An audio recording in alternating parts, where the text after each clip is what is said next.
이진우의 손에 잡히는 경제.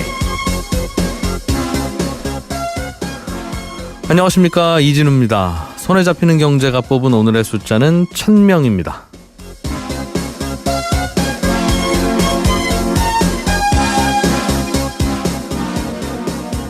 국내 대학생은 물론이고 요즘엔 고등학생들까지 투자를 하고 있다는 암호화폐 비트코인. 주말에도 가격이 급등락하면서 롤러코스터처럼 움직였습니다. 세계의 이목을 집중시키고 있는 이 비트코인은 그럼 지금 누가 얼마나 갖고 있을까요? 미국 블룸버그 비즈니스 위크가 보도한 내용을 보니까 전체 이 비트코인 계좌의 98%는 비트코인을 한 개도 채 안 갖고 있고요. 물론 소수점 단위로 갖고 있을 수 있으니까 그렇겠습니다만 1000명의 사람이 전 세계 비트코인의 40%를 갖고 있다고 합니다. 현재 가격으로 약 100조 원어치를 단 1000명이 보유하고 있다는 얘기인데요. 이른바 고래라고 불리는 이 1000명의 큰손들은 서로가 잘 아는 사이이기 때문에 얼마든지 가격을 담합하면서 시장을 교란할 수도 있다고 우려하고 있습니다. 그리고 아이디가 1000명이지 이게 실제로 1000명인지 한 사람이 두세 개씩 갖고 있는지도 사실은 알기 어렵습니다. 계좌 개설할 때 신분 확인하는 게 아니니까요. 이런 상황에서 우리나라 일부 고등학교에서는 쉬는 시간이나 점심시간마다 어떤 가상화폐에 투자할지 토론하는 학생들도 꽤 많다고 그럽니다. 물론 청소년 시절부터 이런 투자에 관심을 갖고 공부를 하는 건 필요합니다. 하지만 이 투자의 시작이 초단위, 분단위로 수십, 수백만 원씩이 움직이는 이런 가상화폐라면 그 사람은 돈을 벌든 돈을 잃든 투자자로서의 첫 발을 잘못 내디딘 겁니다. 차라리 그러다 돈을 잃으면 잃은 만큼만 손해지만 이런 투자에 뛰어들었다가 자칫 우연히 성공이라도 하면 이 경험이 나중에 큰 손해의 출발이 됩니다. 크게 한탕을 바라는 사람치고 마무리가 좋은 경우가 없거든요. 불과 10년 전에 유행했던 바다 이야기가 그 좋은 사례입니다.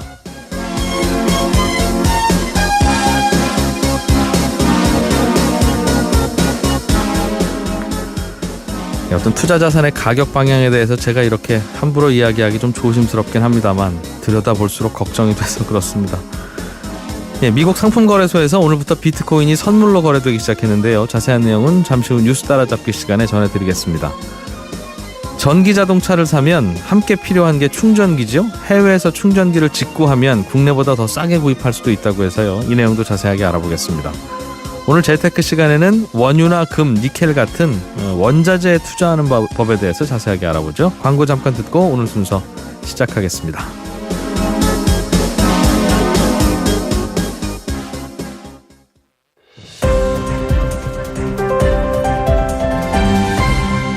이진우의 손에 잡히는 경제.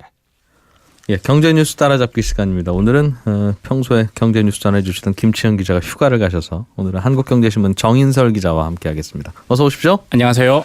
자, 오늘부터 미국에서 드디어 비트코인 선물이 거래되기 시작했어요. 그렇습니다. 선물이라고 하면 이제 비트코인 가격을 두고 내기를 하는 파생 상품인 거죠? 맞습니다. 미래의 특정 시점에 특정 가격으로 얼마에 사고 팔 것을 현 시점에서 약속하는 계약을 하는 거죠. 거니까. 마치 그 딸 가진 부모가 아들 가진 부모가 이제 10년쯤 후에 당신 딸과 우리 아들을 결혼시키세라고 약속을 하는 거니까 둘 중에 한 명은 손해 보겠죠. 둘 다 이길 수 수도 있다 있죠. 이렇게 물론 이제 이세가 결혼이라고 출산이 하면. 하고 하면 그렇죠. 그렇게 그런 기대를 하고 있는데, 결혼을 해야죠. 이 비트코인 선물은 어떤 선물이든 미래 특정 시점에는 그것보다 약속한 가격보다는 높거나 낮을 수 있으니까. 그렇습니다. 얼마에 거래됩니까? 지금 비트코인 선물이 거래 시작한 지 한 서너 시간 된 모양이에요. 우리 시간으로 오늘 오전 8시부터 거래가 시작이 됐거든요. 네. 그래서 지금 현재 집계된 걸로 보면 1월물 같은 경우에는 현물과 그렇게 큰 차이가 없습니다. 1월에 만기가 돌아올 때니까 1월 말에 나 이 비트코인을 얼마에 살 거야, 네. 얼마에 팔 거야 하는 사람들 간의 거래가 된 가격을 보면 15,940달러 정도거든요. 지금 거래되는 현물 가격하고 비슷한 수준. 맞습니다. 이제 이게 거래소마다 가격이 조금씩 다르잖아요. 비트코인 같은 경우에는. 네. 보통 미국의 주요 거래소 한 서너 군데를 보면 대부분 그 가격에서 움직이고 있어요. 그 가격보다 좀 더 비싸게 지금 거래되는 곳도 있고 그 가격보다 좀 낮게 거래되는 곳도 있는데 대체적으로 보면 $1,600 안팎이거든요. 그러니까 막 $16,000죠. $16,000 안팎이거든요. 그러니까 뭐 선물에 대해서 거래량이 그렇게 많지 않지만 그렇게 투기적인 어떤 곳에 베팅을 하는 사람이 많지 않다 이렇게 볼 수도 있을 것 같습니다. 네. 비트코인 선물이 지금 현물 가격을 따라 붙은 건지 아니면 또 선물 가격으로 인해서 현물 가격이 그렇게 변하는 건지는 모르는 거지만 대체적으로 보면 이제 어제 대비해서 보면 대부분 올랐어요. 그러니까 현물이 좀 선물을 좀 따라간다, 올라갈 것이다라고 곳에 베팅하는 게 좀 맞는 것 같은데 그 가격 폭이 그렇게 크지 않습니다. 미국 같은 경우에는 5% 정도 되고요. 항상 한국에 있는 우리 빗썸이나 코빅 같은 거래소의 그 등락폭이 미국의 한 1.5배 이상이잖아요. 오늘도 그래요. 한 지금 8, 9% 정도 현 시점에서는 오르는 걸로 나와 있거든요. 네. 물론 가격이 항상 그 과대평가돼 있다 이런 지적이 많잖아요. 현재 한 1,900만 원대 근처까지 다시 올라왔거든요. 지난 주말까지 같은 경우에는 뭐 1,500만 원, 1,400만 원대까지 떨어졌다가 다시 회복을 했기 때문에 사실 너무 등락폭이 크기 때문에 이 맞추기라는 정말 어려운 것 같습니다. 예. 이 가상화폐가 여러 가지 종류가 있는 줄도 알았긴 합니다만 이 비트코인이라고 하는 가상화폐에는 거기에 무슨 뭐라고 붙어야 되나요? 이게 뭐 가지치기 상품? 그럼 파생한 유사 상품으로 맞습니다. 사기극을 벌이는 경우도 있다죠. 이게 무슨 얘기입니까? 이게 비트코인만 너무 유명해서 비트코인에서 어떤 유사품을 저희들은 잘 모르는데 보통 우리 새우깡 특정 브랜드 괜찮나 모르겠습니다. 뭐 매운맛, 순한 맛 나오는 있지요? 것처럼 비트코인뿐만 아니라 비트코인 골드라는 게 있고요. 더 유명한 건 비트코인 캐시라는 게 있습니다. 비트코인 캐시는 거래량으로 보면 전 세계에서 한 3위, 4위 정도 되거든요. 이미. 이건 누가 만들어서 파는 거예요? 또 다른 사람이 만들어서 이른바 하드포크라고 하는데 하드포크가 뭐냐. 우리가 보통 나이프 포크 질 때 그 포크하고 발음이 똑같습니다. 스펠도 같은데 그게 포크라는 게 이렇게 구분이 돼 있잖아요. 물갈퀴 할 때 또 포크를 쓰는데 떨어져 나왔다는 뜻이거든요. 분리됐다는 뜻이거든요. 하드포크라는 건 말 그대로 우리 하드 랜딩이라고 하는 것처럼 강한 분리, 완전한 분리란 뜻이어서 가상화폐라는 게 암호화폐라는 게 특정 블록체인을 기반으로 해서 만든 화폐잖아요. 그러니까 그걸 완전히 또 다른 블록체인을 통해서 만들었다라고 해서 하드포크를 통해서 나온 게 또 다른 가상화폐. 그거는 아예 그냥 별도의 다른 가상화폐 아닙니까? 맞습니다. 근데 비트코인이 쓰는 그 블록체인과 유사한 블록체인을 쓰다 보니까 거기에 유사 상품이다라고 해서 뭐 블록체인이다. 경쟁 제품은 아니고 자매품이다. 맞습니다. 이더리움이다 해서 완전히 다른 게 아니라 그런데도 불구하고 업그레이드 상품은 아니다. 만약에 업그레이드만 했으면 우리 소프트 랜딩 하는 것처럼 소프트 포크라고 하거든요. 하드 포크를 통해서 완전히 다른 상품처럼 그래도 유사 상품이다. 그 비트코인 계열이다라고 해서 아니 이 비트코인이라고 하는 게 처음부터 발행량이 정해져 있어서 그나마 가치가 유지된다고 주장하잖아요. 맞습니다. 그런데 이렇게 막 가지치기도 되고 유사품도 나오고 자매품도 나오면 이게 뭐가 처음부터 발행량이 정해져 있는 겁니까? 그러니까 이제 발행량이랑 정했고 이미 그걸 이제 뭐 특정 시점에 더 늘리기로 했는데 저는 이제 이 가상화폐, 암호화폐 같은 경우의 특징이 노벨의 다이너마이트하고 비슷하다고 생각해요. 그러니까 노벨은 다이너마이트를 발명할 때 되게 좋은 목적으로 만들었는데 거기에 이제 다른 목적으로 변질되다 보니까 노벨이 후회했다라는 거잖아요. 지금 가상화폐를 만든 그 일본의 뭐 사카시 도모토인가 이런 사람은 맨 처음에 달러 독재, 무한정 달러를 찍어내는 것에 대해서 어떤 우리끼리 새로운 어떤 약속을 통해서 독점 시대를 끝내기 위해서 가상화폐를 만들었는데 여기 투기적 요소가 들어가면서 지금 어마어마 발행량은 정해져 있지만 거기에 대한 가치는 지금 사람들이 너무 많은 오른다라고 지금 베팅을 하면서 이런 가지치기 상품들, 유사 상품들 계속 나오는 것 같아요. 정부나 중앙은행이 필요한 경우에 돈을 막 찍어내니까 그 막 찍어내는 거가 문제가 있다고 생각하는 부분에 대해서는 공감을 할 수도 있고 이해는 갑니다만 그렇게 세상 일이라는 게 막 찍어내는 게 이유 없이 막 찍어내는 게 아니거든요. 그래서 이제 이 가상화폐 미래에 대해서 암울하게 보는 분들은 이 중앙은행 일종의 통제 장치가 없으면 이렇게 될 것이다라고 얘기를 하고 있는 거죠. 그래서 보면 비트코인 골드, 비트코인 다이아몬드까지 생겼고요. 이제 비트코인 플래티넘이라는 게 생겼다라는 걸 지난 8일에 얘기를 했어요. 누군가가 또 공식 홈페이지를 만들어서 새로운 상품을 만들겠어요라고 하고 이름을 비트코인 플래티넘이라고 붙였어요? 맞습니다. 그러니까 비트코인 가치가 더 올랐습니다. 비트코인이 이렇게 신뢰와 공신력이 있으니까 비트코인 가치가 더 오르면서 이름을 그냥 이분이 그냥 붙인 겁니까? 맞습니다. 그러면? 근데 그 홈페이지도 새로 만들었어요. 거기서 사람들이 그래서 투자해야겠다라고 했는데 어제 오후 4시께 그 공식 홈페이지에는 죄송합니다. 사실은 거짓말이었습니다라는 글이 올라왔던 거예요. 그리고 이제 그 다음에 이제 그 계정을 추적하다 보니까 국내 고등학생이었다는 거죠. 예. 지금까지 뭐 정확하게 그 사실이 나오진 않았지만 이게 사기극일 가능성이 높고 이런 사기가 통한 이유가 그냥 그만큼 비트코인에 대한 사람들의 어떤 열망 그런 것들이 작용한 게 아닌가 생각이 듭니다. 비트코인이 구현한다는 이 정보의 분산 기술은 중요한 기술일 수 있습니다. 아주 좋은 예 들어주셨는데 다이너마이트가 최초로 발견됐을 때 이 다이너마이트가 앞으로 우리의 인간 삶을 얼마나 많이 바꿀 것이냐 상상할 수 있죠. 그것 때문에 터널도 뚫을 수 맞습니다. 있었고 얼마나 좋았어요. 그런데 그럴 거라고 해서 그 당시에 다이너마이트를 사재기해서 집에다가 갖고 있는 분은 큰 부자가 됐겠느냐 하면 그거는 전혀 거리가 먼 상황이잖아요. 뭐 이런 상황 아닌가 싶은데 정부에서는 이 가상화폐를 좀 규제한다는 것 같은데 어떤 얘기가 돌고 있습니까? 크게 세 가지 방향인 것 같은데요. 일단 뭐 지난주에 그 가상화폐, 정부에서는 가상통화라고 하고 있습니다. 화폐는 동전과 지폐를 뜻하니까 이건 동전 지폐도 아니니까 가상통화다라고 해서 가상통화라고 얘기를 하는데 금융위원회에서 법무부로 주무부처를 이관했어요. 그 얘기는 금융상품으로 보기보다는 일종의 어떤 범죄의 온상이라던가 아니면 어떤 그 부작용을 좀 최소화하는 데 지금 초점을 맞추고 있는 거거든요. 그래서 네. 크게 보면 이걸 앞서 말씀하신 것처럼 바다 이야기처럼 완전히 규제할 것이냐 아니면 P2P 대출 상품처럼 부분적으로 제한을 둬서 일정 부분 투자자들이 피해보는 걸 최소화할 것이냐. P2P 대출 같은 경우에는 P2P 사이트에서 투자 한도가 1,000만 원으로 묶여 있잖아요. 1인당. 네, 예. 이번 경우에도 뭐 거래소별로 1인당 투자할 수 있는 한도를 정하거나 아니면 미국이나 일본처럼 이렇게 공식화할 것이냐. 이번엔 시카고 상품거래소 선물이 거래됐지만 일본도 지금 준비하고 있거든요. 한국도 그러면 그런 만큼 규제를 강화할 것이냐. 그 방향을 두고 이르면 이번 주 중에 큰 그 가닥은 발표할 수 있을 것으로 보입니다. 네. 의사들이 주말에 거리로 나와서 시위를 했다고 하는데 이 무슨 얘기인지 좀 들어는 봐야 될 것 같아요. 주장이 뭡니까?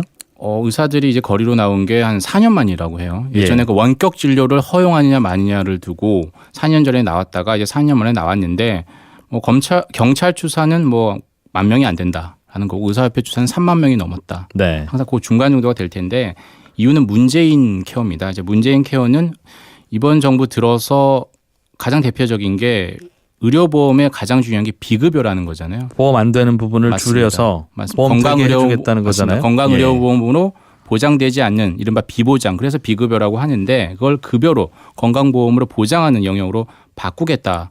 이렇게 되면 의사들 병원들 입장에서 이렇게 되는 거죠. 그동안에 이제 비급여라는 거는 이제 병원 입장에서 보면 병원비나 진료비를 좀 임의로 책정할 수 있는 가격표를 마음대로 붙일 수 있는 맞습니다. 거였는데 그러니까 우리 병원을 가는 예. 환자 입장에서는 아무것도 모르는 묻지마 그냥 병원비였던 건데 이걸 이제 급여로 건강의료보험으로 가지고 오면 나라에서 관리를 하겠죠. 맞습니다. 건강보험 심사평가원이 현미경을 두고 보게 되거든요. 그게 되게 부담스러우니까 왜 15만 원 받으세요? 한 7만 원만 받으면 될 것 맞습니다. 같은데 이렇게 가격표를 정한다는 거죠. 맞습니다. 이게 예. 문재인 커의 핵심인데 이렇게 되면 이제 중소병원이라든지 동네 의료원, 동네 의원들이 줄도선할 수 있다.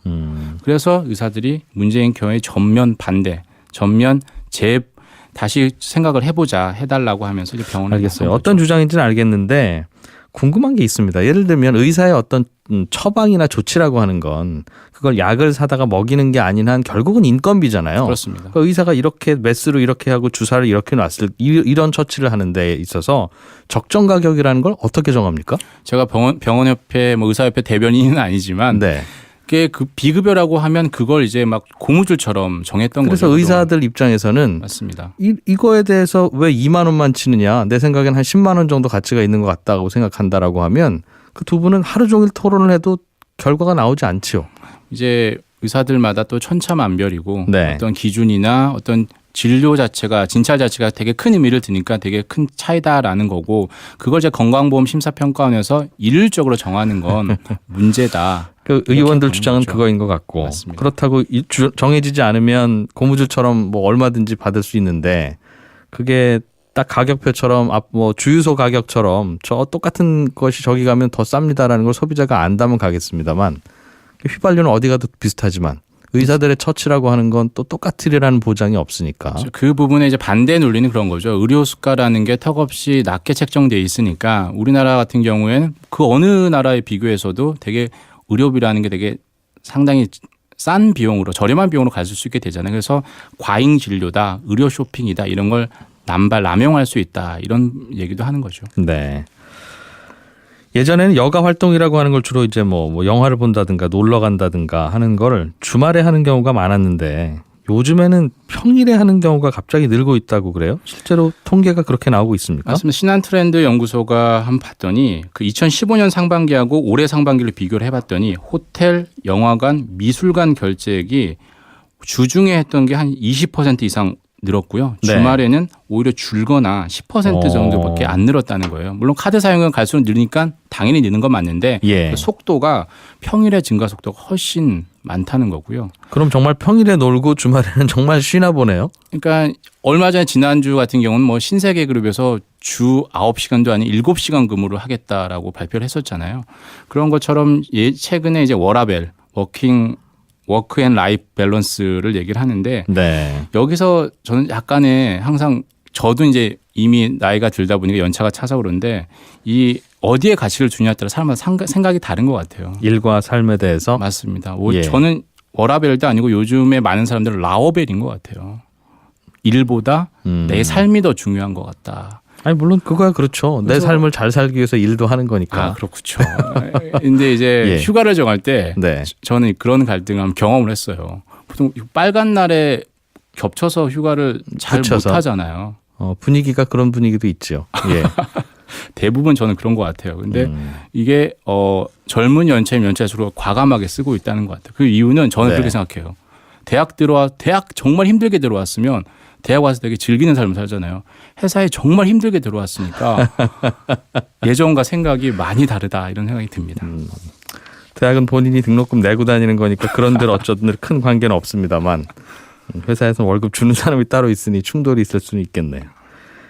정인설 기자였습니다. 고맙습니다. 감사합니다. 알아야 될 것들 많이 안내를 해주고 눈높이에 딱 맞는 만인의 경제 과외 선생님. 다음 순서는 친절한 경제입니다. 네, 오늘은 청취자 중에 정봉수 씨가 달러 가격이 요즘 많이 떨어졌다고 해서 쌀 때 좀 사둬야 되겠다 싶어서 달러에 투자를 좀 하시려고 하는데 달러에 투자하려면 무슨 금융상품이 제일 좋은가요? 이런 질문을 주셨습니다. 그러니까 달러에 투자한다는 건 지금은 1달러가 외환시장에서 약 1,000원쯤 하지만 나중에 환율이 올라서 1달러가 1,500원 하는 때가 오면 그때 이제 팔아서 차익을 거두시겠다는 거죠. 마치 아파트를 3억 원 주고 사서 나중에 4억 되면 팔아야지 하는 거하고 똑같습니다.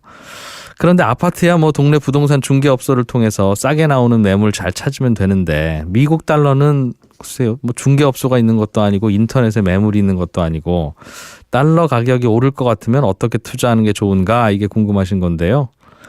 제일 간단한 건 은행 가서 달러 주세요 하고 환전을 해다가 오를 때까지 서랍 속에 그 달러 현금을 넣어두는 거죠. 이게 제일 간단하긴 한데 이건 달러를 살 때도 환전 수수료가 비싸고 그 달러가 값이 오른다고 해도 또 그 달러 종이 뭉치를 은행에 들고 가서 원화로 바꿔야 될 거 아니겠습니까? 또 그럴 때 또 수수료가 나가고 그렇습니다.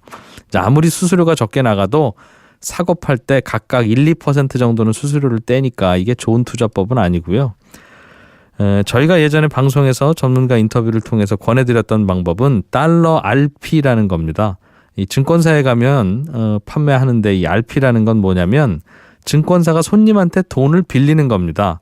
손님 저희 증권사에 돈 좀 빌려주시면 이자와 원금을 잘 갚겠습니다. 이렇게 약속하는 건데 달러 RP는 달러로 좀 빌려주세요. 나중에 그럼 저희가 갚을 때도 달러로 갚을게요. 이런 상품입니다. 그럼 손님이 나는 달러는 없고 여기 100만 원 있어. 이러면 이제 증권사가 그 손님이 준 100만 원을 즉시 달러로 바꿔서 그럼 저희 증권사에 오늘 950달러 빌려준 겁니다. 이러면서 나중에 이자 붙여서 손님이 다시 돈 달라고 할 때는 뭐 960달러 이런 정도로 돌려줍니다. 그때 붙는 이자가 뭐 증권사마다 좀 다르긴 한데 한 연 1% 안팎 정도 됩니다. 이 1% 이자가 싼 것 같지만 외화예금 통장에 붙는 이자보다 훨씬 높습니다. 그리고 환전할 때 수수료도 적게 받기 때문에 은행에 가서 외화 통장 만드는 것보다는 좀 나을 수 있습니다. 그러니까 재미삼아서 시간 되실 때 내가 만약 100만 원을 달러로 갖고 있다가 나중에 팔 때 수수료도 제일 적고 이자도 제일 많이 남는 그런 금융상품이 뭔지 한번 이것저것 비교도 해보시고 말씀드린 증권사 RP도 한번 알아보시고 해서 계산기를 두드려 보시면 좋겠습니다. 단 달러에 투자하신다고 하니까 이제 이런 방법이 있다고 제가 말씀을 드리는 거지 앞으로 달러값 오를 거니까 투자하시자는 그런 말씀은 아닙니다. 나중에 손경제에서 이진우가 달러값 오른다고 했다가 틀렸다고 하지 마세요. 예, 친절한 경제였습니다.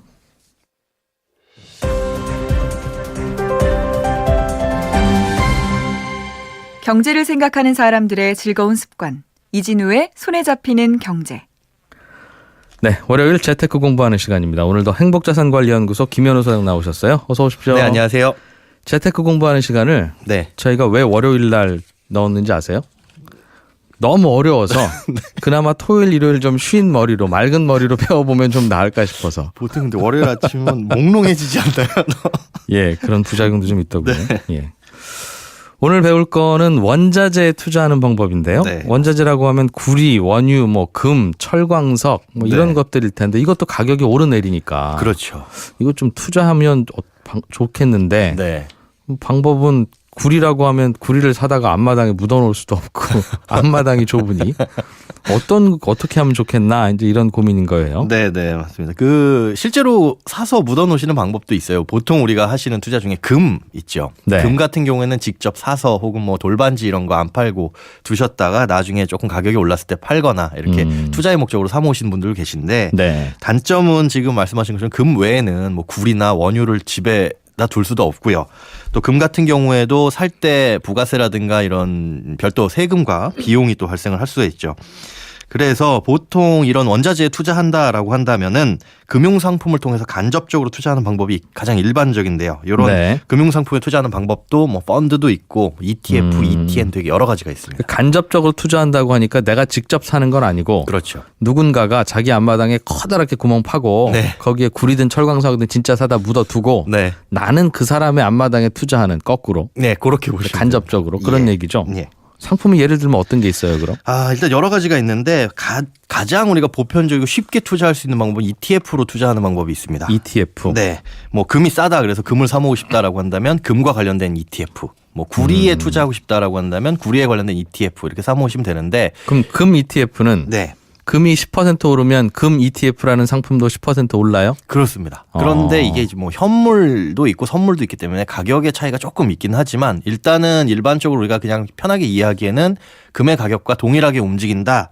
이렇게 보시면 됩니다. 그런데 ETF 상품 중에는 지금 말씀하신 것처럼 금이 뭐 10% 오르면 내 ETF도 10% 오르는 상품도 있고 네. 반대로 움직이는 상품들도 있어요. 금값이 떨어지면 오히려 내 ETF의 가격이 오르는. 그래서 가격이 이젠 많이 올랐는데 오히려 하락할 것 같은데 최근에 이제 구리 가격이 많이 좀 떨어졌던 모습이 있었죠. 네. 그럴 때는 오히려 이제 그 거꾸로 ETF 투자하는 것도 있어요? 그렇습니다. 그럼 금 거꾸로 ETF 예를 들면 그런 거라면 네. 금값이 10% 오르면 오히려 그 상품은 떨어지고 10%가 그렇죠. 거꾸로 금값이 떨어지면 네. 그 상품은 오르고 네.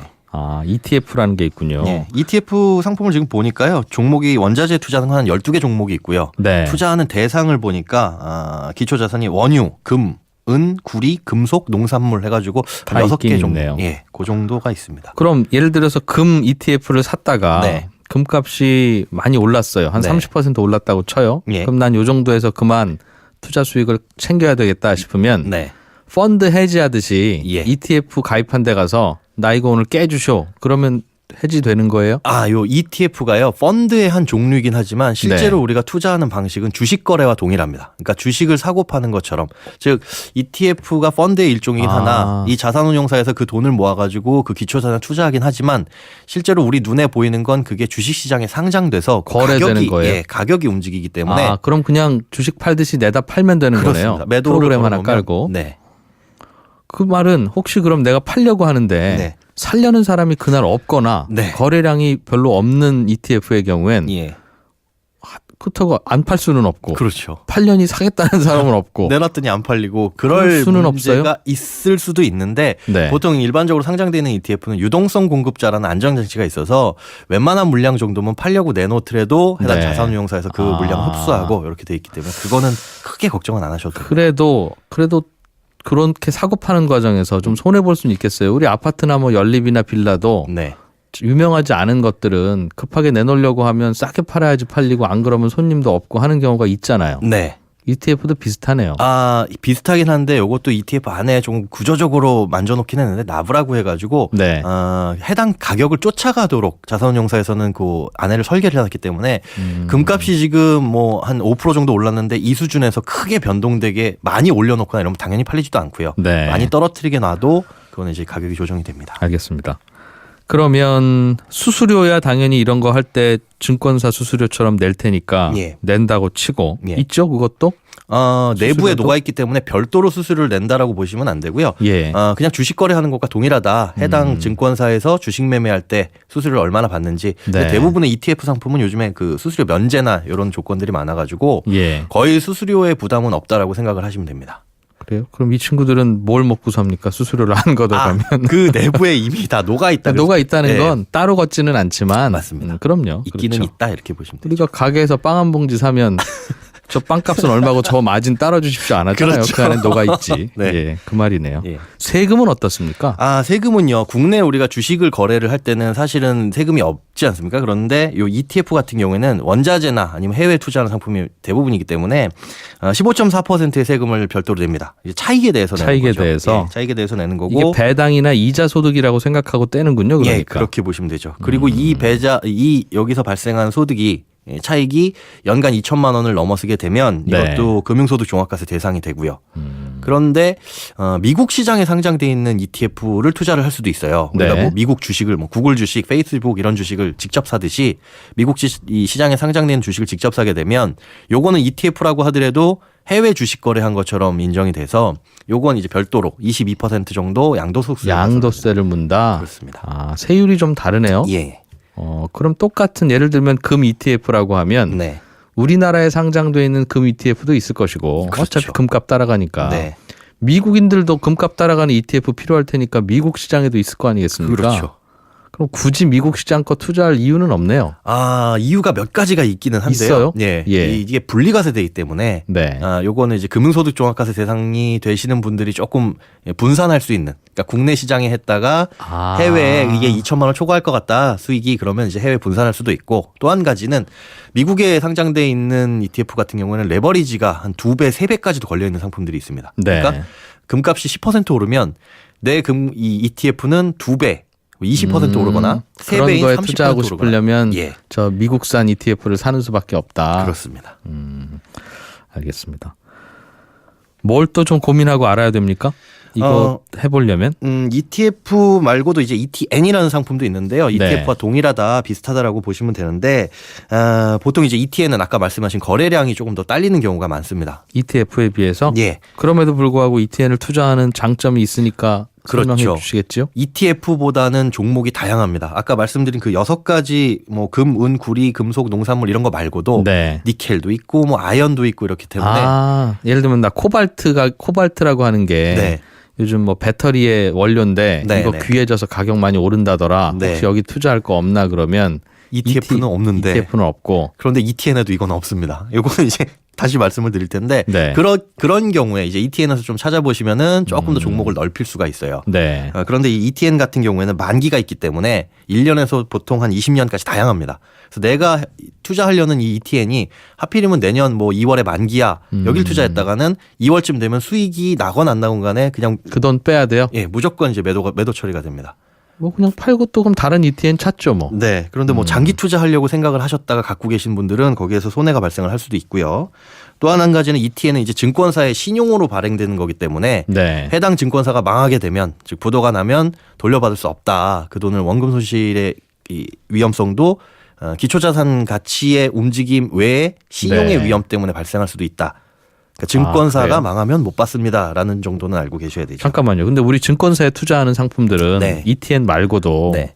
증권사가 파는 펀드도 있고 그렇죠. 오늘 친절한 경제에서 설명해드린 달러 RP RP도 있고. 뭐 이런 것도 다 증권사한테 돈 맡기는 거 아닙니까? 네네. 그런데 증권사가 망하면 네. 이게 다 보장이 안 되면 불안해서 어떻게 맡기겠는가라고 여쭤보면 네. 저도 그 증권사 가서 여쭤봤어요. 네. 그랬더니 이게 손님 돈으로는 저 펀드에 투자를 하긴 하는데 네. 그 돈은 우리 금고에 있는 게 아니라 그렇죠. 이미 저쪽 그 펀드 굴리고 있는 펀드 매니저 지갑 안에 들어가 있는 거라 그렇습니다. 우리가 망해도 네. 손님은 저 펀드 매니저 찾아가면 그 돈 받으실 수 있어요. 이렇게 설명하더라고요. 맞습니다. 근데 우리가 주식을 사더라도 예. 예탁 결제원을 통해서 그 주식이 있기 때문에 중간에 어떤 창구를 통했느냐는 상관이 없는데 이 ETN은 네. 이 발행한 주체 자체가 그 ETN이라는 상품을 만들어낸 자체가 증권사에서 만들었어요. 아. A 증권사 ETN이라고 한다면 제가 B 증권사를 통해서 이 A 증권사 ETN을 거래하더라도 A 증권사가 망하면 요거는 못 받는다. 아, 그냥 자기 서랍에서 넣고 네. 코발트 샀다고 하고 예. 사실은 코발트 안 샀을 수도 있다는 거네요. 네, 그럴 일은 없겠지만 그런 위험. 네. 아니 저 샀으면 제가 그럼 그 코발트 내놔 하면 될 텐데 안 사고 망했으니까 못 찾는 거 아니겠습니까? 네, 쉽게 이해하시면 그렇게 이해하시면 되겠네요. 그럼 ETN이라는 건 그런 부분이 있군요. 네네. 알겠습니다. 뭐 조언 한 가지만 더 해주시죠. 네, 아까 그 코발트 말씀하셨는데요. 예. 코발트를 찾아보니까 없어서 달리 투자할 수 있는 방법이 이제 펀드를 통해서 투자할 수도 있습니다. 다만 이거는 해당 광산, 기업 뭐 이런 거에 주식을 사 모으는 거기 때문에 비용이나 거래가 훨씬 더 많이 발생을 할 수 있다. 거래 비용이 많이 코발트 발생할 수 광산 있다. 갖고 있는 주식이 그나마 대안인데, 네. 아이 그거야 그럴 수 있죠. 뭐 CEO가 그냥 그걸로 술 마셔 버릴 수도 있고 그렇죠. 그러는 거니까. 그래서 내부를 잘 살펴보시고 펀드에 투자할 때는 그건 좀 알아두셔야 됩니다. 오늘 원자재 투자하는 법 배웠는데 이것도 투자하시려면 이런 방법이 있다는 거지. 맞습니다. 지금 투자하시라는 투자하시면 돈 법니다 이 말씀은 아니에요. 아닙니다. 예, 그건 저희들도 모릅니다. 예. 행복자산관리연구소 김현우 소장이었습니다. 고맙습니다. 네, 고맙습니다.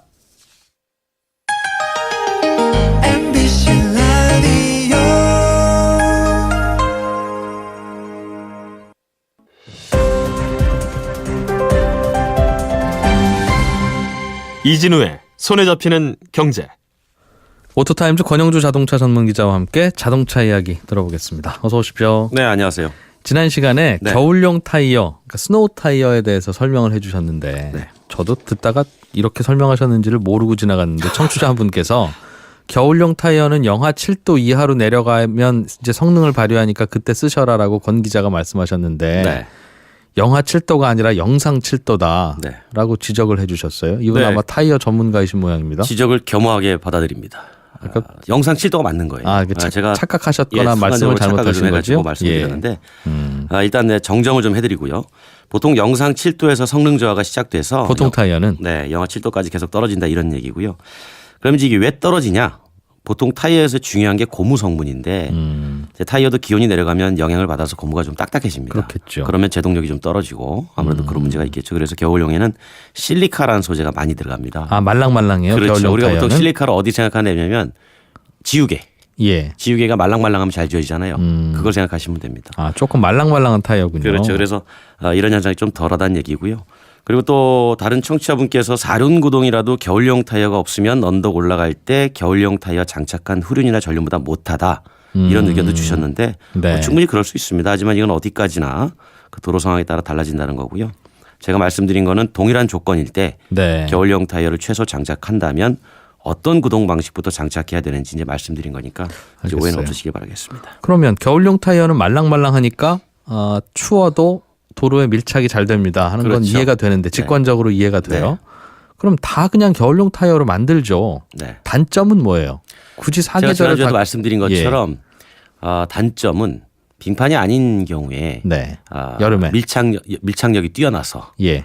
밀착력이 뛰어나다는 얘기는 저항이 크다는 얘기잖아요. 아 너무 저항이 도로에 크면은 착 달라붙는다. 그렇죠. 아무래도 이제 소음 부분에서 조금 신경이 쓰이고 또 효율 면에서도 연비도 떨어지고. 그렇게 이제 좋은 편은 아닌 그런 단점이 있는 거죠. 알겠습니다. 질문이 하나 관련해서 들어왔는데 겨울용 타이어가 저속으로 달릴 때는 말씀하신 대로 뭐 도로에 밀착이 잘 되고 하는 효과가 있는데 시속 50km 넘게 달리면 뭐 일반 타이어나 똑같다고 하더라. 이거 정말 그렇습니까? 뭐 이런. 충분히 문제 제기라기보다는 의심을 할 만하죠.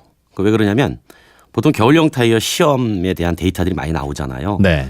보면 시속 50km로 달릴 때 급제동을 했더니 이런 시험 결과가 많이 나옵니다. 아 여기서 왜 하필 50km냐. 그래 급제동은 시속 80으로 달리다 갈 수도 그렇죠. 있는데. 마른 노면에서는 시속 100km도 하면서 예. 그러니까 이제 사실은 효과가 전혀 없는 게 아니라 그 이상을 넘어가면 효과의 반감 속도가 상당히 빨라진다는 겁니다. 그래요? 예, 아무래도 속도가 마찰력을 좀 더 오버하는 좀 넘어가는 그런 경향이 있기 때문에 물론 효과는 조금 있습니다만 어쨌든 효과가 크게 반감되는 시점이 시속 50km고 그래서 겨울에 보통 미끄러운 도로에서 네. 50km 이상 달리는 건 그냥 나는 그냥 미끄러질게요 라고 하는 거랑 똑같습니다. 알겠습니다. 겨울용 타이어 애프터 서비스는 뭐 이 정도로 하고요. 네. 이제 전기차 충전기 얘기 좀 여쭤보려고 합니다. 그러니까 전기차를 사면 전기로 달리는 거니까 네. 충전소에 가서 충전하면 되는데 네. 충전소가 뭐 집집마다 그러니까 동네마다 다 있는 것도 아니고 해서 그렇죠. 그냥 집에다 충전기를 좀 설치하고 싶다는 분들도 꽤 계실 거예요. 네, 집에다 충전기 설치하겠다고 신청하면 네. 집은 개인이 쓰는 거잖아요. 네. 그러니까 쉽게 말하면 공용으로 쓰는 게 아니기 때문에 비공용이 돼가지고 지원을 해줍니다. 그러니까 보통 우리 휘발유나 경유 자동차는 자동차 사면 네. 우리 집 안방에다 주유기도 하나 달고 싶다 이런 얘기를 안 하지 않습니까? 네. 주유소 가면 한 5분이면 넣으니까 뭐 네. 1분이면 넣고. 네. 근데 전기차는 충전하려면 뭐 한두 시간 있는 경우도 있으니 그거 기다릴 수는 없으니까 밤에 잘 때 충전해놔야 되겠다라는 수요 때문에 그럴 텐데. 네. 그럼 충전기도 사야 돼요? 전기차를 샀으면? 네, 전기차를 사서 충전기 설치를 지원하면 네. 설치를 하겠습니다라고 하면 비용 지원이 됩니다. 얼마나요? 얼마입니까 충전기가? 보통 이게 이제 공용일 때 하고 네. 또 부분 공용일 때 하고 또 뭐 개방하느냐 하지 않느냐 여기에 따라서 조금씩 차이가 있는데 보통 공용으로 여러 사람이 쓸 수 있도록 네. 뭐 나만 쓰는 게 아니라 우리 집 앞 바깥에 설치를 해놓을 테니까 네. 여러 사람 씁시다라고 하면 한 기 설치할 때 완전 개방하면 500만 원까지 해줍니다. 그런데 이제 부분 개방할 때가 있거든요. 예를 들어서 아파트에다가 해놨는데 예. 다른 사람 아파트 소유자는 들어오면 안 되잖아요. 예. 그런 건 이제 부분 개방인데 네. 그런 건 400만 원까지 해주고요. 원래 가격은 얼마인데 500만 원까지 해준다는 거예요? 나머지는 차액은 그럼 소비자가 부담해야 될 것 같아서. 그렇죠. 일부 차액이 있을 수 있는데 지금 현재 완속 충전기 같은 경우에는 거의 뭐 실비 지원된다 이렇게 보시면 대부분 됩니다. 그 가격이에요? 네네네. 이제 고속 충전기 같은 경우에도 비싸지만 상당액이 지원이 되고요. 네. 그다음에 이제 이런 거죠. 우리 동네 아파트에는 또는 거주지에는 주변에 충전기가 하나도 없어서 네. 내가 개인이 설치하려 그래도 뭐 조건이 맞지 않고 그래서 휴대용을 사겠다. 휴대용이라는 건 나만 쓰는 거 작은 거? 그렇죠. 가지고 다니면서 차에 싣고 다녀서 어디든지 꽂고 나는 쓸 수 있겠다라고 하는 사람도 있을 수 있겠죠. 그런 것도 있어요? 예. 그래서 요즘은 이동형 충전기도 나오는데 그럼 어디다 꽂고 합니까 그럼? 길 가로등 밑에서 해요? 아닙니다. 이동형 충전기는 네. 가로등에다 꽂으면 도전이죠 그거. 훔쳐 쓰는 거죠. 도전이라기보다 그 과금 체계가 네. 실질적으로 좀 필요한 서버가 있대고요. 그다음에 이제 그 전기에 대해서 얼마만큼 썼느냐 그리고 그 전기가 과연 이 차에다가 제대로 들어가느냐 쉽게 말하면 이제 충전 전력 네. 이렇게 다 맞아야 되기 때문에 가로등 거 바로 못 쓰지만 어쨌든 이동형을 구매하면 60만 원까지 지원이 되고요. 네. 예전엔 80만 원이었는데 조금 줄어가 지금 60만 원까지 됩니다. 그러니까 이동형 충전기라는 것도 있고 네. 단독 주택의 경우에는 마당에다 그냥 내가 나만 쓸 수 있는 거 하나 단독형도 있을 거고. 네. 두 가지가 다 다르다 이거죠. 이동형 충전기는 그럼 트렁크에 싣고 다니다가 네. 전기 떨어지면 그거를 어딘가에 플러그에 꽂고 쓰는 거예요? 그렇죠. 근데 이제 그 꽂고 쓸 때 네. 그 전용 또 플러그가 있습니다. 그러니까 그런 것도 곳곳에 있습니까? 그렇지. 그러니까 이런 거죠. 예를 들면 왜 이게 등장했냐면 아파트에다가 설치를 하려고 하는데 제가 지난번에 말씀드렸지만 한 공간을 차지해서 고정형을 설치해 놓으면 네. 거기가 전용 주차 공간이 되잖아요. 그렇죠. 그러니까 이제 주민들이 반대하겠죠. 반대를 하면 네. 설치를 못 하니까 그러면 여러 군데다가 아, 콘센트만 설치해 놓고 거기다 꽂아서 충전하게 하면 안 되겠어? 예. 그거는 오케이. 그래서 이동형 충전기가 이제 거주용으로 알겠어요. 등장을 하게 된 거죠. 그런 것들은 가격이 얼마나 합니까? 즉 그럼 주택에 사시는 분은 이동형 충전기를 사고 콘센트를 그 근처에 하나 갖다 놔도 되고 네. 단독형 충전기를 그냥 하나 사서 난 여기서 나만 충전할래 해도 그렇게 될 해도 되죠. 텐데 네. 가격은 어느 정도 합니까? 보통 이동형 충전기는 지금 적게는 뭐 70만 원에서 예. 뭐 비싼 거는 120만 원 정도까지 판매를 하고 있는데요. 예. 이게 국가에서 60만 원을 보조를 해주니까 뭐 적게는 10만 원, 네. 뭐 많이 부담하면 60만 원 정도 부담해서 지금 구매를 하고 있는 거죠. 국가가 반, 내가 반 대략 그렇게 내고 있다는 건데 원래 가격은 한 100만 원 돈 된다. 네. 그런데요, 저희 청취자분 중에 한 분이 이걸 사려고 해외 직구 사이트를 보니까 2-30만 원짜리도 있더라. 네. 사실 충전기라고 하는 게 뭐 전기를 갖다가 자동차에 꽂는 거니까 중간에 연결해주는 전선일 텐데 네. 이게 뭐 이렇게 비싸냐 우리나라 거는 해외 거는 한 2-30만 원이면 되는데 네. 이런 질문 겸 지적을 해주셨어요. 그래서 저도 그거 취재를 좀 해봤습니다. 네. 그러니까 왜 우리나라만 이렇게 비싼가? 봤더니 이제 우리나라 충전기의 특징이 안에 통신이 기능이 돼 있습니다. 누구랑 쉽게 말하면 통신을 해요? 이 전기를 판매하는 회사와 네. 왜냐하면 가정용 전력과 전기차용 전력 요금이 다르기 때문에 네. 누진제가 있잖아요. 그 누진제에서 빠져야 될 거 아니에요. 네네. 그러니까 이 자동차 전용 요금제를 서로 호환을 하려면 통신이 돼서 내가 얼만큼의 전기가 쓰는지를 저쪽 서버에 들어가야 되고 요거는 자동차용이야라고 한전에 그렇죠. 알려주는 기능. 요금 자체가 완전히 분리가 돼 있으니까 그런 통신 기능과 또 서버 이용료가 이제 같이 들어가는 이제 그런 구조여서 좀 충전기가 비싸다. 좀 비싸다라고 환경부가 저한테 설명해 줬습니다. 그러면 이거를 해외 직구해서 아마존 같은 사이트에서 그냥 미국에서 쓰는 충전기 우리나라랑 맞네 하고 해서 갖다 쓰면 그 통신 모듈이 맞지가 않아서 한전은 이거 그냥 내가 세탁기 돌릴 때 쓴 걸로 계산하고 그렇죠. 누진제가 돼버리는 거죠. 그럼 집에다가 예를 들면 충전기 하나 설치해 주세요라고 할 때 그럼 한전에서 설치해 주고 가면 여기서 쓰는 전기는 전기차용인지 가정용인지 구분이 가능한데. 그렇죠. 네. 근데 이동형은 그렇죠. 알 수 없으니까 그런 차이가 있다는 거군요. 알겠습니다. 요즘에는 전기차 구입하려는 분들이 꽤 있어서 이게 경쟁이 붙기도 한다던데 소비자들끼리 정부에서 보조금 주는 것 때문에요. 뭐 좀 알아둬야 될 게 어떤 게 있습니까? 전기차 구매 경쟁이라기보다는 전기차 차종에 대한 구입 경쟁이라고 볼 수가 있고요. 이 기본적으로 환경부가 각 시도 자치단체에 몇 대를 신청하시겠습니까라고 신청을 받습니다. 네. 그래서 그 자치단체 받은 거를 가지고 환경부가 취합을 해서 조정을 하게 되고요. 나눠준 다음에 그게 확정이 되면 시도 자치단체가 전기차 구매하세요라고 신청 기간을 각 자치단체별로 공고를 내니까 그 해당 지역에 사시는 분들은 그걸 잘 보셨다가 구매를 하셔야 되는데 이게 특정 차종에 몰릴 수가 있어서 알겠습니다. 경쟁이 치열한 거죠. 예. 오토타임즈 권용주 기자였습니다. 고맙습니다. 감사합니다. 네, 손에 잡히는 경제 오늘 준비한 순서는 여기까지입니다. 지금까지 이진우였고요. 내일 오전 11시 10분에 오겠습니다. 고맙습니다.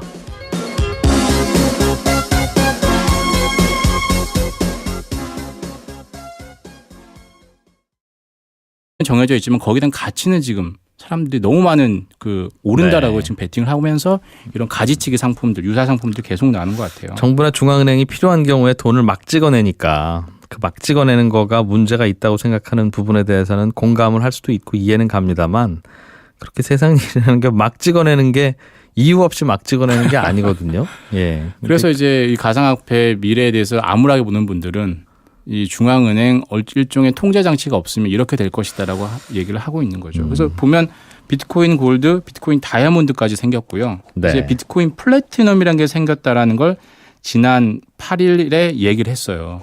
누군가가 또 공식 홈페이지를 만들어서 새로운 상품을 만들겠어요라고 하고 이름을 비트코인 플래티넘이라고 붙였어요? 맞습니다. 그러니까 비트코인 가치가 더 올랐습니다. 비트코인이 이렇게 신뢰와 공신력이 있으니까 비트코인 가치가 더 오르면서 이름을 그냥 이분이 그냥 붙인 겁니까? 맞습니다. 그러면?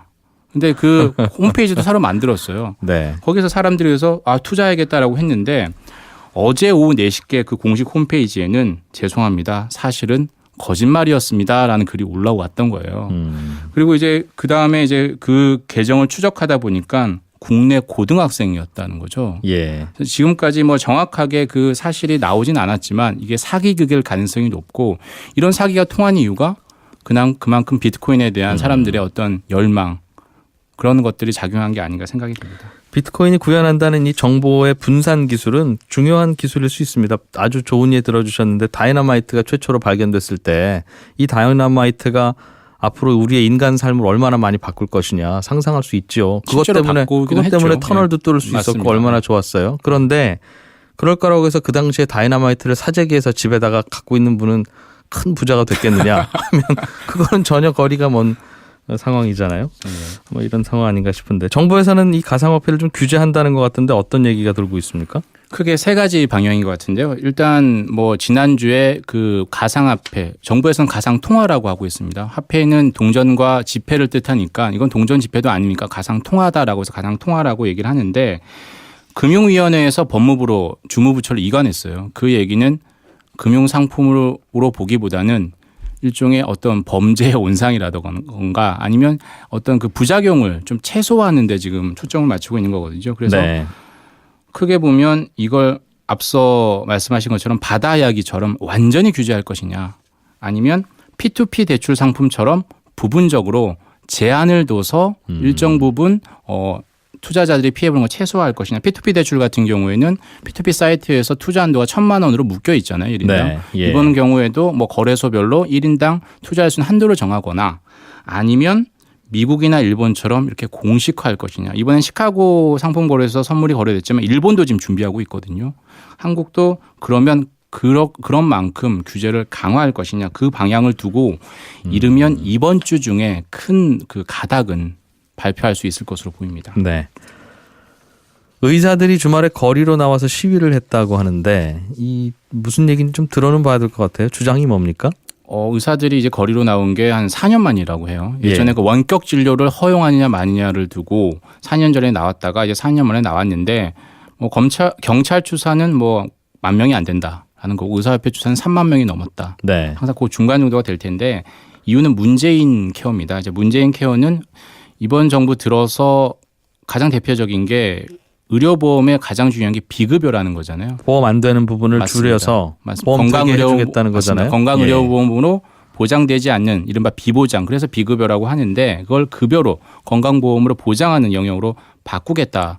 이렇게 되면 의사들 병원들 입장에서 이렇게 되는 거죠. 그동안에 이제 비급여라는 거는 이제 병원 입장에서 보면 병원비나 진료비를 좀 임의로 책정할 수 있는 가격표를 마음대로 붙일 수 있는 맞습니다. 거였는데 그러니까 우리 병원을 가는 예. 환자 입장에서는 아무것도 모르는 묻지마 그냥 병원비였던 건데 이걸 이제 급여로 건강의료보험으로 가지고 오면 나라에서 관리를 하겠죠. 맞습니다. 건강보험 심사평가원이 현미경을 두고 보게 되거든요. 그게 되게 부담스러우니까 왜 15만 원 받으세요? 한 7만 원만 받으면 될 것 맞습니다. 같은데 이렇게 가격표를 정한다는 거죠. 맞습니다. 이게 예. 문재인 커의 핵심인데 이렇게 되면 이제 중소병원이라든지 동네 의원들이 줄도선할 수 있다. 그래서 의사들이 문재인 케어의 전면 반대, 다시 생각을 해달라고 하면서 이제 병원을 알겠어요. 나선 어떤 거죠. 주장인지는 알겠는데 궁금한 게 있습니다. 예를 들면 의사의 어떤 처방이나 조치라고 하는 건 그걸 약을 사다가 먹이는 게 아닌 한 결국은 인건비잖아요. 그렇습니다. 그러니까 의사가 이렇게 메스로 이렇게 하고 주사를 이렇게 놨을 이런 처치를 하는 데 있어서 적정 가격이라는 걸 어떻게 정합니까? 제가 병원협회, 의사협회 대변인은 아니지만 네. 그게 그 비급여라고 하면 그걸 이제 막 고무줄처럼 정했던 그래서 거죠. 의사들 입장에서는 맞습니다. 이거에 대해서 왜 2만 원만 치느냐? 내 생각엔 한 10만 원 정도 가치가 있는 것 같다고 생각한다라고 하면 그 두 분은 하루 종일 토론을 해도 결과가 나오지 않지요. 이제 의사들마다 또 천차만별이고 네. 어떤 기준이나 어떤 진료 자체가 진찰 자체가 되게 큰 의미를 두니까 되게 큰 차이다라는 거고 그걸 이제 건강보험 심사평가원에서 일률적으로 정하는 건 문제다. 그 의원들 보는 주장은 거죠. 그거인 것 같고 맞습니다. 그렇다고 정해지지 않으면 고무줄처럼 뭐 얼마든지 받을 수 있는데 그게 딱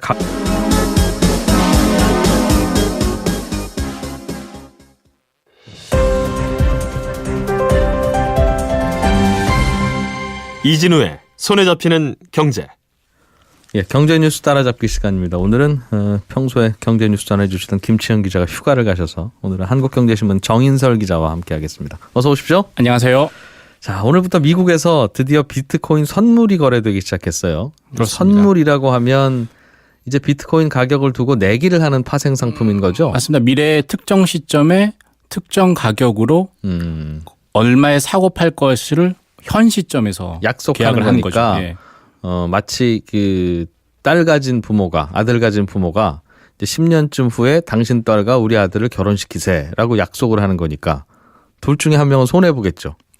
둘 다 뭐 둘 다 이길 수 될 수도 있다 이렇게 물론 이제 이세가 결혼이라고 출산이 하면. 하고 하면 그렇죠. 그런 그렇게 거야 기대를 그럴 수 하고 있는데, 결혼을 해야죠. 예. 이 비트코인 선물은 어떤 선물이든 미래 특정 시점에는 그것보다 약속한 가격보다는 높거나 낮을 수 있으니까. 그렇습니다. 얼마에 거래됩니까? 지금 비트코인 선물이 거래 시작한 지 한 서너 시간 된 모양이에요. 우리 시간으로 오늘 오전 8시부터 거래가 시작이 됐거든요. 네. 그래서 지금 현재 집계된 걸로 보면 1월물 같은 경우에는 현물과 그렇게 큰 차이가 없습니다. 1월에 만기가 돌아올 때, 그러니까 1월 말에 나 이 비트코인을 얼마에 살 거야, 네. 얼마에 팔 거야 하는 사람들 간의 거래가 된 가격을 보면 예. 15,940달러 정도거든요. 지금 그게- 거래되는 현물 가격하고 비슷한 수준. 맞습니다. 이제 이게 거래소마다 가격이 조금씩 다르잖아요. 비트코인 같은 경우에는. 네. 보통 미국의 주요 거래소 한 서너 군데를 보면 대부분 그 가격에서 움직이고 있어요. 그 가격보다 좀 더 비싸게 지금 거래되는 곳도 있고 예. 그 가격보다 좀 낮게 거래되는 곳도 있는데 대체적으로 보면 $1,600 안팎이거든요. 그러니까 16,000달러죠. 16,000달러 안팎이거든요. 그러니까 뭐 선물에 대해서 거래량이 그렇게 많지 않지만 그렇게 투기적인 어떤 곳에 베팅을 하는 사람이 많지 않다 이렇게 볼 수도 있을 것 같습니다. 네. 비트코인 선물이 지금 현물 가격을 따라 붙은 건지 아니면 또 선물 가격으로 인해서 현물 가격이 그렇게 변하는 건지는 모르는 거지만 대체적으로 보면 이제 어제에 대비해서 보면 대부분 올랐어요. 그러니까 현물이 좀 선물을 좀 따라간다, 올라갈 것이다라고 곳에 베팅하는 게 좀 맞는 것 같은데 그 가격 폭이 그렇게 크지 않습니다. 미국 같은 경우에는 5% 정도 되고요. 항상 한국에 있는 우리 빗썸이나 코빅 같은 거래소의 그 등락폭이 미국의 한 1.5배 이상이잖아요. 오늘도 그래요. 한 지금 8, 9% 정도 현 시점에서는 오르는 걸로 나와 있거든요. 네. 물론 가격이 항상 그 과대평가돼 있다 이런 지적이 많잖아요. 현재 한 1,900만 원대 근처까지 다시 올라왔거든요. 지난 주말까지 같은 경우에는 뭐 1,500만 원, 1,400만 원대가 떨어졌다가 다시 회복을 했기 때문에 사실 너무 등락폭이 크기 때문에 이 맞추기라는 정말 어려운 것 같습니다. 예. 이 가상화폐가 여러 가지 종류가 있는 줄도 알았긴 합니다만 이 비트코인이라고 하는 가상화폐에는 거기에 무슨 뭐라고 붙어야 되나요? 이게 뭐 가지치기 상품?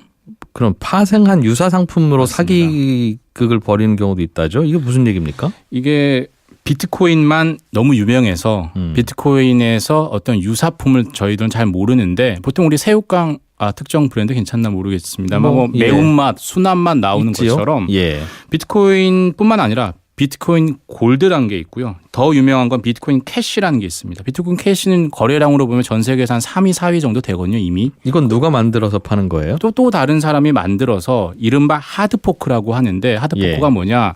우리가 보통 나이프 포크 질 때 그 포크하고 발음이 똑같습니다. 스펠도 같은데 그게 포크라는 게 이렇게 구분이 돼 있잖아요. 물갈퀴 할 때 또 포크를 쓰는데 떨어져 나왔다는 뜻이거든요. 분리됐다는 뜻이거든요. 하드 포크라는 건 말 그대로 우리 하드 랜딩이라고 하는 것처럼 강한 분리, 완전한 분리란 뜻이어서 가상화폐라는 게 암호화폐라는 게 특정 블록체인을 기반으로 해서 만든 화폐잖아요. 그러니까 그걸 완전히 또 다른 블록체인을 통해서 만들었다라고 해서 하드 포크를 통해서 나온 게 또 다른 가상화폐. 그거는 아예 그냥 별도의 다른 가상화폐 아닙니까? 맞습니다. 비트코인이 쓰는 그 블록체인과 유사한 블록체인을 쓰다 보니까 거기에 유사 상품이다라고 해서 뭐 블록체인이다. 경쟁 제품은 아니고 자매품이다. 맞습니다. 이더리움이다 해서 완전히 다른 게 아니라 그런데도 불구하고 업그레이드 상품은 아니다. 만약에 업그레이드만 했으면 우리 소프트 랜딩 하는 것처럼 소프트 포크라고 하거든요. 하드 포크를 통해서 완전히 다른 상품처럼 그래도 유사 상품이다.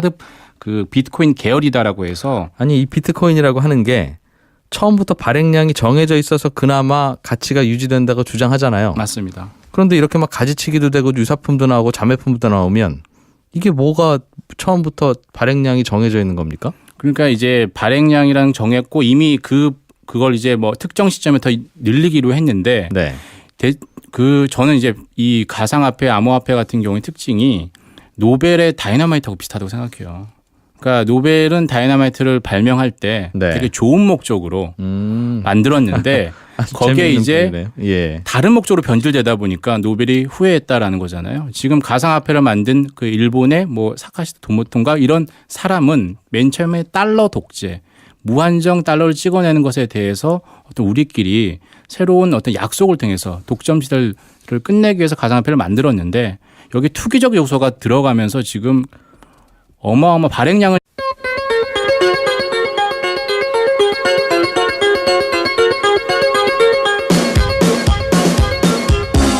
이진우의 손에 잡히는 경제. 안녕하십니까, 이진우입니다. 손에 잡히는 경제가 뽑은 오늘의 숫자는 1000명입니다.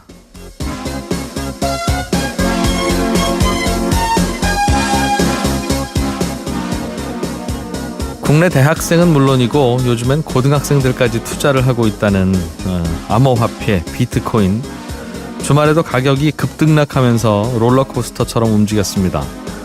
세계의 이목을 집중시키고 있는 이 비트코인은 그럼 지금 누가 얼마나 갖고 있을까요? 미국 블룸버그 비즈니스 위크가 보도한 내용을 보니까 전체 이 비트코인 계좌의 98%는 비트코인을 한 개도 채 안 갖고 있고요. 물론 소수점 단위로 갖고 있을 수 있으니까 그렇겠습니다만 1000명의 사람이 전 세계 비트코인의 40%를 갖고 있다고 합니다. 현재 가격으로 약 100조 원어치를 단 1000명이 보유하고 있다는 얘긴데요. 이른바 고래라고 불리는 이 1000명의 큰손들은 서로가 잘 아는 사이이기 때문에 얼마든지 가격을 담합하면서 시장을 교란할 수도 있다고 우려하고 있습니다. 그리고 아이디가 1000명이지 이게 실제로 1000명인지 한 사람이 두세 개씩 갖고 있는지도 사실은 알기 어렵습니다. 계좌 개설할 때 신분 확인하는 게 아니니까요. 이런 상황에서 우리나라 일부 고등학교에서는 쉬는 시간이나 점심시간마다 어떤 가상화폐에 투자할지 토론하는 학생들도 꽤 많다고 그럽니다. 물론 청소년 시절부터 이런 투자에 관심을 갖고 공부를 하는 건 필요합니다. 하지만 이 투자의 시작이 초단위, 분단위로 수십, 수백만 원씩이 움직이는 이런 가상화폐라면 그 사람은 돈을 벌든 돈을 잃든 투자자로서의 첫 발을 잘못 내딛은 겁니다. 차라리 그러다 돈을 잃으면 잃은 만큼만 손해지만 이런 투자에 뛰어들었다가 자칫 우연히 성공이라도 하면 이 경험이 나중에 큰 손해의 출발이 됩니다. 크게 한탕을 바라는 사람치고 마무리가 좋은 경우가 없거든요. 불과 10년 전에 유행했던 바다 이야기가 그 좋은 사례입니다.